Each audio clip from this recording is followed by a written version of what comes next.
Hey, sir. So what's your name? I'm Charlie Watson. And where are you from?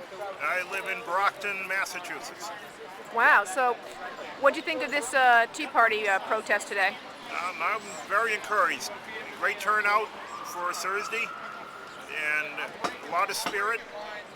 People had the message and they wanted to deliver it to the powers that be here. So it was very nice to see. Who was your favorite speaker? Favorite speaker was probably Michelle Bachmann. I think she has a great future. And again, she was one uplifting voice for the cause. The others were fine too. Oh, wonderful.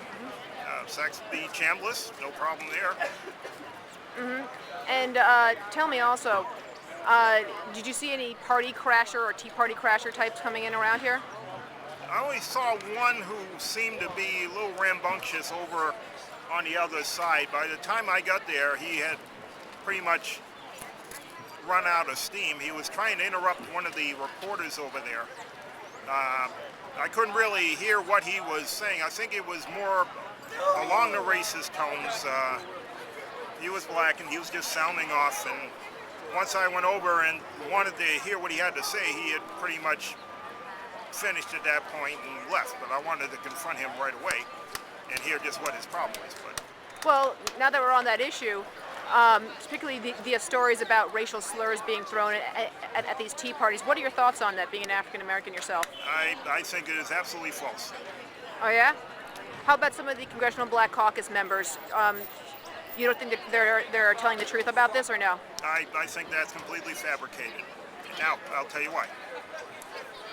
That was March 18th when they voted.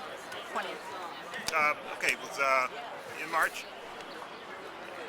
Here we are, April 15th, and we have not seen one shred of evidence with all of the cameras out there that could have provided some kind of visual evidence, some kind of audio evidence. We haven't seen it yet. In fact, Andrew Breitbart has still offered $100,000 for any proof that took place, and John Lewis hasn't come up with any. Jesse Jackson Jr., you name it, I haven't seen any evidence, so I think it was fabricated in an attempt to divide this movement. I see. And have you caught any heat from anybody about your involvement with the Tea Party, or no? No, there's, and I'll tell you this, that once I mentioned it, they let their guard down because they too have issues with the way the government's spending money right now and the fact that they're having trouble balancing their own budget. They're spending money they don't have on credit. How do you bring your family to Disney World at this point? They are really scraping by. They're worried about their job. If their job were to go, what would they do next? Because right now there are no jobs to go to. They're very rare indeed. So again, I'm not encountering any opposition. It's out there. But again, those are the folks that continue to point the finger at George Bush.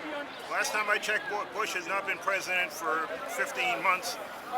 It's time to stop blaming him for this. This man came in office with all these promises. He was going to lower the taxes. He was going to close Gitmo. None of this has happened. It was all just a lot of noise. And so again, I'm not seeing any opposition in my life personally, and I think that as things continue on, there'll be less opposition because the people out there are really going to see the truth and are going to be scared about their future. Thank you for talking to me.